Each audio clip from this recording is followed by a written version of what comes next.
ஊர்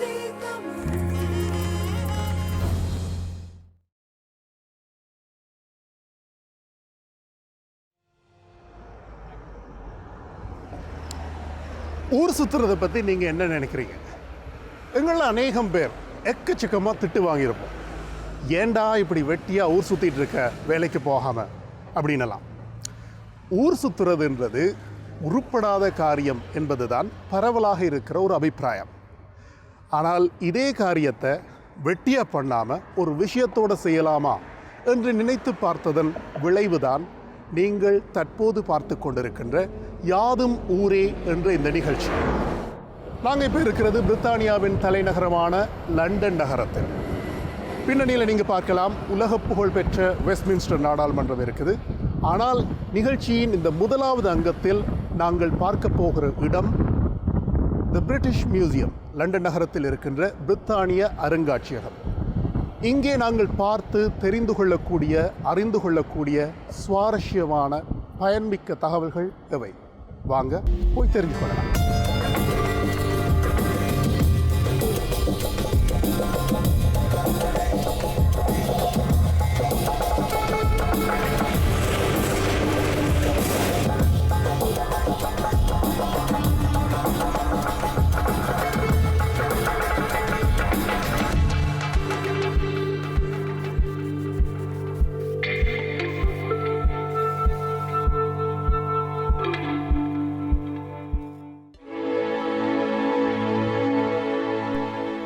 பூமி மீது உயிர் வாழ்வு தொடங்கிய நாள் தொட்டு காலப் பெருநதி இதுவரை கடந்து வந்த பாதத்தடயங்களை கண்டறிவதற்கான ஆர்வம் மனிதர்கள் மத்தியில் எப்போதும் இருந்து வந்துள்ளது.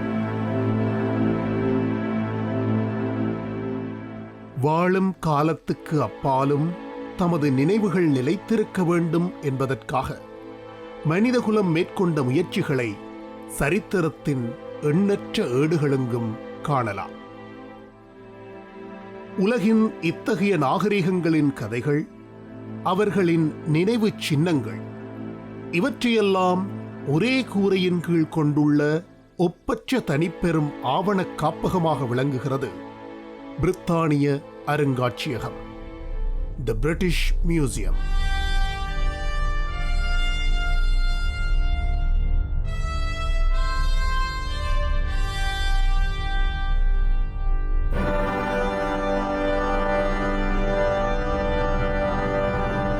விண்ணை முட்டி தொடுவதற்கு விரைந்து கொண்டிருப்பதைப் போன்ற பிரம்மையை ஏற்படுத்துகின்றது இந்த அருங்காட்சியகத்தின் பிரம்மாண்டமான முகப்பு விதானம்.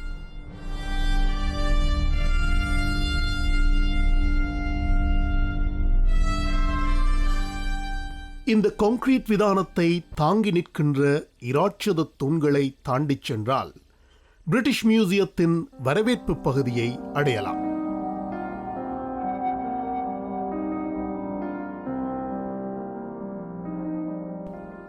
மக்கள் கூட்டம் மிகுந்த இந்த வரவேற்பு வாயிலை கடந்து முன் சென்றீர்கள் என்றால் உங்கள் அகன்ற விழித்திரைகளுக்குள் அகப்படுவது பிரிட்டிஷ் மியூசியத்தின் இருதய பகுதி என்று சொல்லப்படுகின்ற queen Elizabeth II great court, அதாவது இரண்டாவது எலிசபெத் ராணியின் பெயரால் அமைந்துள்ள மாட்சிமை மண்டபம்.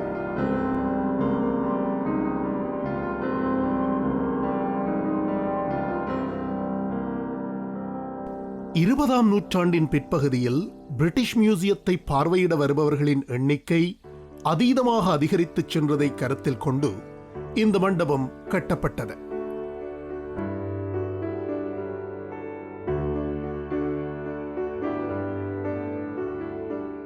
பளிங்கு தரை, ஓங்கி உயர்ந்த வெண்ணிறச் சுவர், அண்ணாந்து பார்த்தால் விண்ணில் கலைந்து திரியும் வெண்ணிற முகில்களை கண்ணுக்கு விருந்தாக காட்டுகின்ற கண்ணாடி கூரை, இந்த கூரைக்கு கீழே புள்ளிகளைப் போல நகர்ந்து கொண்டிருக்கும் மனிதர்கள் என்று ஒருவித அலாதி அனுபவத்தை தரக்கூடிய கலை நுட்பத்துடன் வடிவமைக்கப்பட்டிருக்கிறது இந்த மண்டபம்.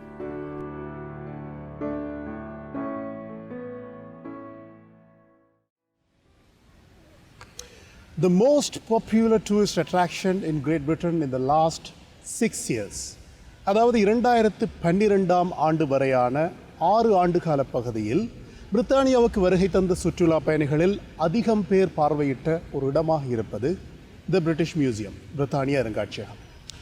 இந்த அருங்காட்சியகத்துக்கு 2.5 நூற்றாண்டுகளுக்கு மேற்பட்ட வரலாறு உண்டு. சரியாக சொல்லப்போனால் 1753ஆம் ஆண்டு பிரிட்டிஷ் மியூசியம் லண்டனில் நிறுவப்பட்டது.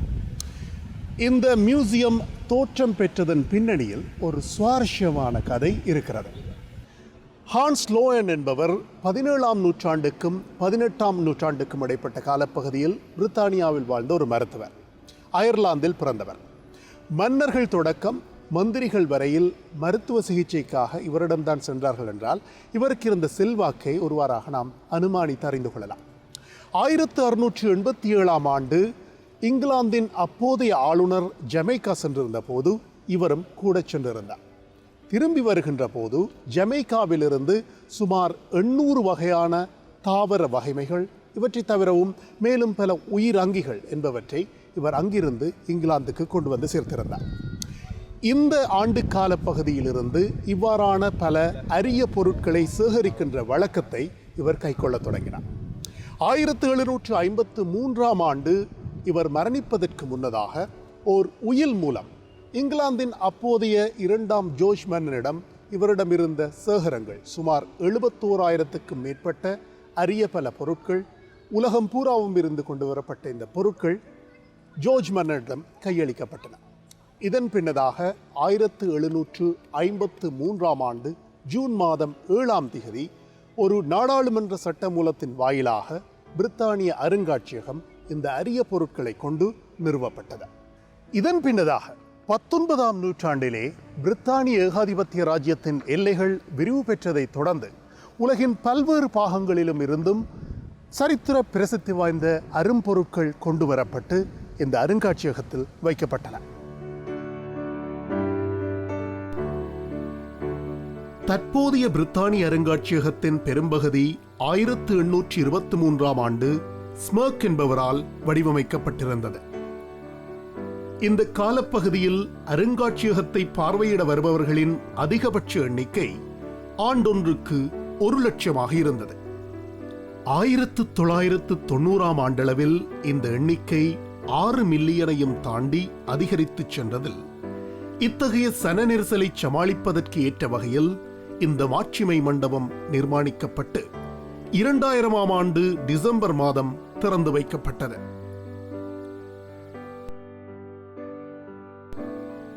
மாட்சிமை மண்டபத்தின் மத்தியில் ரவுண்ட் ரீடிங் ரூம் என்கிற பிரசித்தமான வாசிகசாலை அமைக்கப்பட்டுள்ளது. மண்டபத்தின் வலதுபுறத்தில் அமைந்துள்ள வாயில் வழியாக தி என்லைட்மெண்ட் கேலரி என்கிற அறிவொளிக்கால காட்சியகத்துக்கு செல்லலாம்.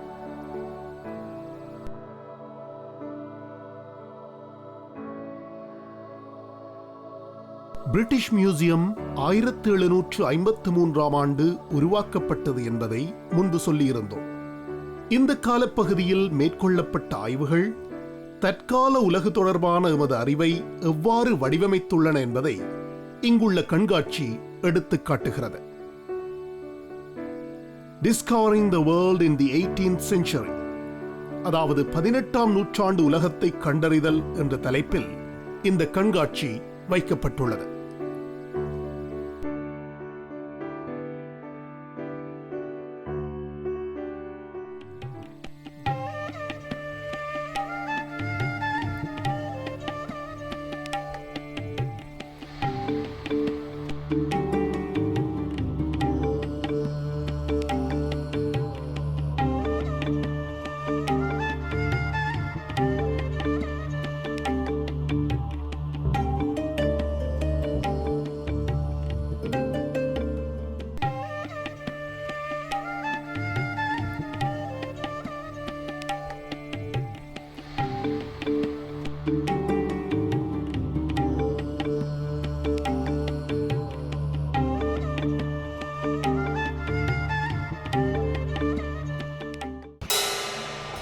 எகிப்தின் 2ஆம் ரமசஸ் மன்னன், பர்மாவின் தியான புத்தர்,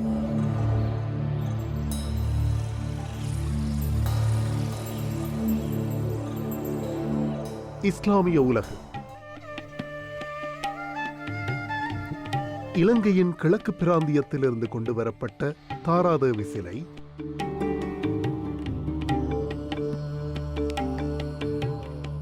யாதுமூரே அடுத்த பகுதியில். காத்திருங்கள்.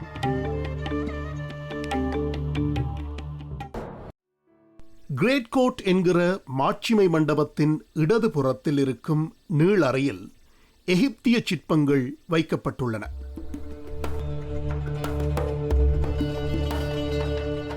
பண்டைய எகிப்தின் ஆலயங்களிலும் நினைவிடங்களிலும் இருந்த சிற்பங்கள் இவை.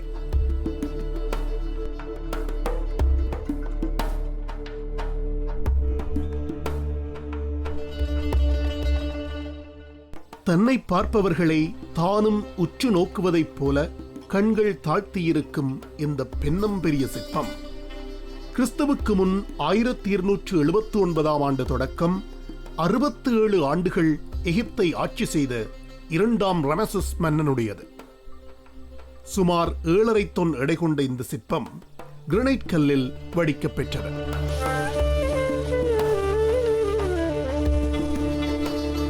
பூத உடல் நீத்தாலும் புகழுடல் நிலைக்க வேண்டும் என்ற நோக்கில் எகிப்தின் மூதை மக்கள் பல பேர் உருவாக்கி வைத்த சிற்பங்கள் பலவற்றை இந்த கூடத்தில் காணலாம்.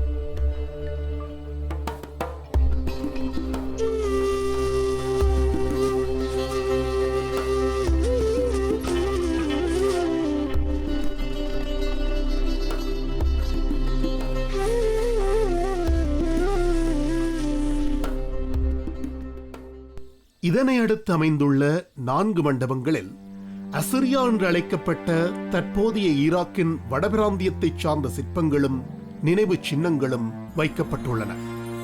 இந்த பகுதியை தாண்டிச் சென்றால் அடுத்திருக்கும் 10 நீண்ட அறைகளில் கிரேக்கம் மற்றும் ரோமாபுரி முதலான புராதன நாகரிகங்கள் சார்ந்த அரும்பொருட்கள் காட்சிக்கு வைக்கப்பட்டுள்ளன.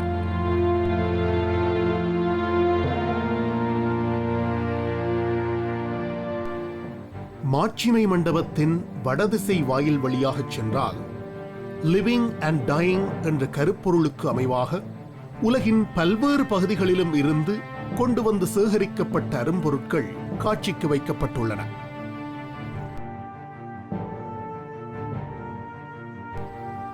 வாழ்தல், மரணித்தல் என்ற 2 யதார்த்தங்கள் மனிதர்களால் எவ்வாறு எதிர்கொள்ளப்படுகின்றன என்பதை வேறுபட்ட நிலப்பரப்புகளை மையப்படுத்தி இந்த பகுதி காட்சிப்படுத்துகிறது. இந்த பகுதியின் முடிவிலே உள்ள படிகளில் கீழிறங்கிச் சென்றால் இஸ்லாமிய உலகு என்ற கருப்பொருளில் அமைந்திருக்கும் காட்சி கூடத்துக்கு செல்லலாம்.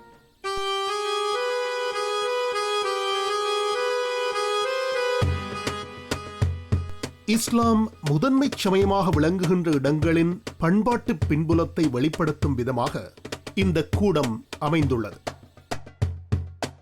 இறை அருளிய மறைநூல் என்று ஏத்தி உரைக்கப்படும் திருக்குரான் பிரதி முதலாவதாக பார்வைக்கு வைக்கப்பட்டுள்ளது.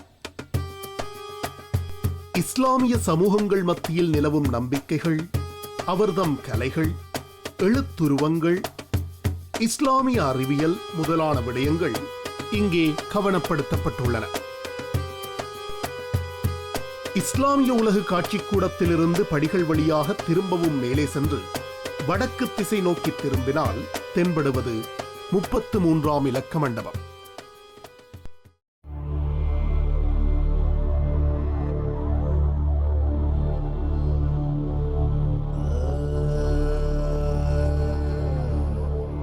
முப்பத்து இலக்க மண்டபத்தில் நடுநாயகமாக வீற்றிருக்கிறார் தியான புத்தர்.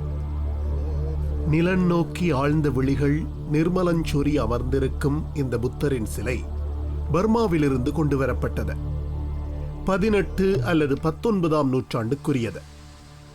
இந்த சிலையின் இடது புறத்தில் சீனா தொடர்பான அரும்பொருட்களும், வலது புறத்திலே தென்னாசியா, தென்கிழக்காசியா ஆகிய பிராந்தியங்கள் சார்ந்த அரும்பொருட்களும் காட்சிக்கு வைக்கப்பட்டுள்ளன.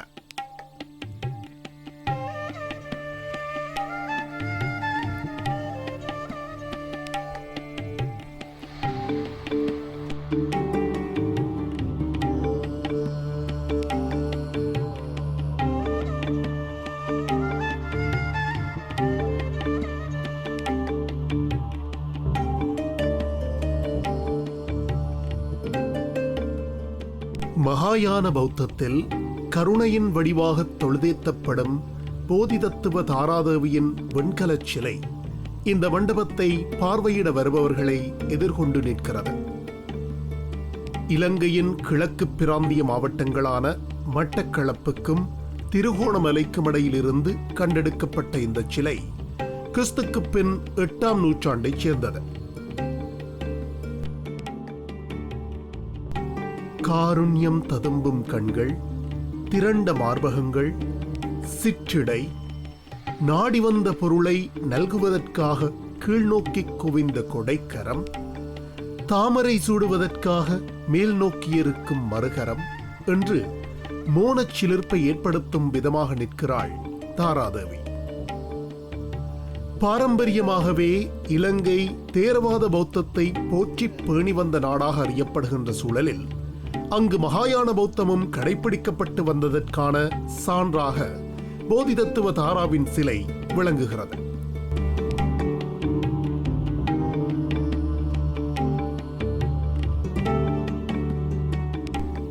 தாரா சிலையிலிருந்து இடதுபுறமாக நகர்ந்தால் தென்படுவது எண் திசைகளில் தென்கிழக்கு திசை காவலனாக வணங்கப்படும் நைரித்தாவின் சிற்பம். கிபி 9ஆம் நூற்றாண்டைச் சேர்ந்த இந்த சிலை மத்திய ஜாவாவில் இருந்து கொண்டுவரப்பட்டது. இந்திய சிற்பக்கலையின் கருத்துருவங்கள் தென்கிழக்காசிய நாடுகளில் எப்படி தமக்கான தனித்தன்மையுடன் வளர்த்தெடுக்கப்பட்டன என்பதற்கான எடுத்துக்காட்டாக இந்த சிலை அமைகிறது. அட்டதிக்கு பாலகர்கள் என்ற இந்திய எண்ணத்தின் ஜாவாதேச வடிவமாக இது அமைந்துள்ளது.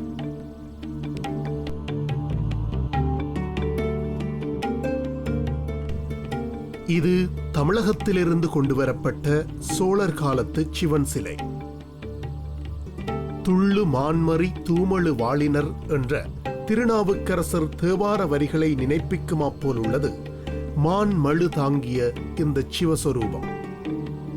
இந்த சிலை கிபி 10ஆம் நூற்றாண்டைச் சேர்ந்ததாக கணிக்கப்படுகிறது.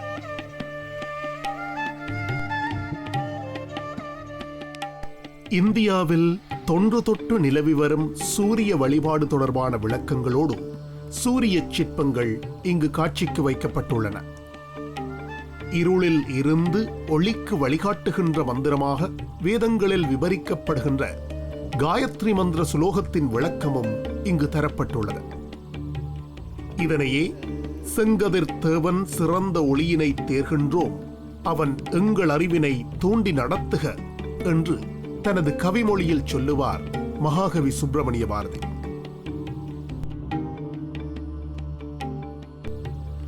புறவிகள் பூட்டப்பட்ட தேரில் சூரிய தேவன் ஒரு நாளை கடந்து செல்வதான தொன்மக் கற்பனை இங்கு விவரிக்கப்பட்டுள்ளது.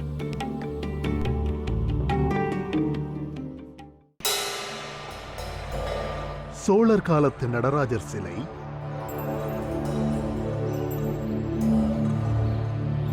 தாய் தெய்வ வழிபாடு,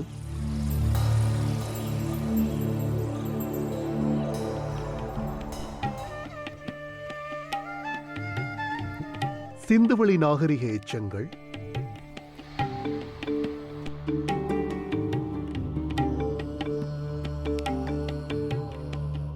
வைஷ்ணவ வழிபாடு, உக்கிர கோலத்தில் இருக்கும் தக்கினி சிலை, பௌத்த மதத்தின் பரம்பல்.